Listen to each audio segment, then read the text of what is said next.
श्री क्षेत्र ज्योतिबा डोंगरावर नवदाम्पत्यांची कुलाचार विधीसाठी मोठी गर्दी वाढू लागली असून संसार सुखाचा होऊ दे म्हणून नववधू वर जोडीनं मंदिर परिसरात लग्नाचा गोंधळ घालून साकडं घालताना दिसत आहेत। वैशाख महिना सुरू झाल्यानं लग्न सराईचा हंगाम जोरात सुरू आहे। लग्न झाल्यानंतर नवदाम्पत्य कुलाचार विधी करण्यासाठी आता ज्योतिबा मंदिरात येऊ लागले आहेत। आधुनिक काळातही गोंधळाचं महत्त्व कायम असून ज्योतिबा मंदिरात लग्नाचा गोंधळ ही परंपरा भाविकांनी जपल्याचं पाहायला मिळत आहे। वैशाख महिन्यातील लग्न सराईत हंगाम सुरू झाल्यानं नववधू वरांची गर्दी कुलाचार विधीसाठी ज्योतिबा मंदिरात वाढू लागली आहे। कुलाचार विधीमधील लग्नाचा गोंधळ घालताना नववधू वरांची गर्दी मंदिरात दिसू लागली आहे। डवरगीत, कथा, डमरूचा आवाज मंदिर परिसरात घुमू लागला आहे। नववध वर काकडा नाचवतानाचं दृश्य दिसत आहे। लग्नप्रसंगी नवविवाहितांना कुलस्वामिनी आणि कुलदैवतांचे आशीर्वाद म्हणून संसार सुरळीत व्हावा असं साकडं घालून गोंधळ घालण्याची परंपरा आहे।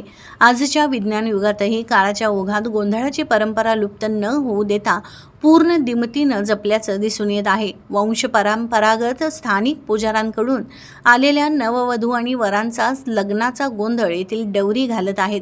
डवरगीत कथाद्वारे गोंधळाचे महत्त्व सांगताना दिसत आहेत।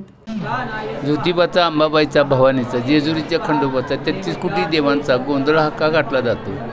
तर आपल्या दारात लग्न कार्य मांडलं की कार्याच्या अगोदर आपण प्रत्येक देवाला मानपान द्यायला जातो।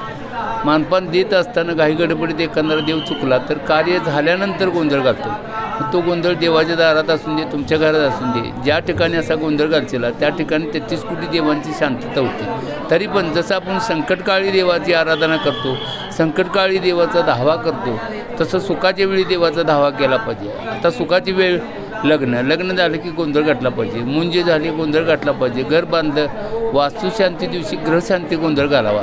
कारण आपण 10-20 लाख खर्च करून ती वास्तू उभा केलेली असती। तेव्हा माझं घराचं कर्ज पाणी फिटू दे आणि या नवीन वास्तूत मला सुख शांतता निवारा मिळून दे, एवढ्याकरता ग्रहशांती गोंधळ घालायचा। ड्युटीवर तेल जाळल्यामुळे त्या जागेत असणारी बाधिकार जागा जळून जाते, अशी पूर्वीची पद्धत चालू आहे, म्हणून ग्रहशांती गोंधळ घालायचा। दुसरं, घरात सगळा गोंधळच उडतो। प्रापंचिक अवस्थेत आपल्या हातून रोजच्या रोज काही देवाच्या बाबतीत चुका झाल्या की घरात गोंधळ उडतो। मग शेतकरी असेल मका केला की जोंधळा येणार, जोंधळा केला की भुईमूग येणार, पगारदार असेल तर पगार 500 खर्च 700, येते किती जाते कुठं काही कळत नाही। अशा वेळी माणूस गोंधळून जातो। तर गोंधळून न जाता शांत चित्तानं देवाला विनंती करायची की देवा, माझं काय चुकलं आहे मला माहिती नाही, मी तुझ्या नावाचा गोंधळ घालतो पण माझा घरचा गोंधळ शांत कर।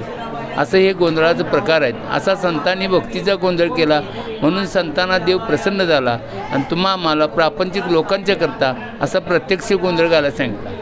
ज्योतिबाच्या नावानं चांग भला।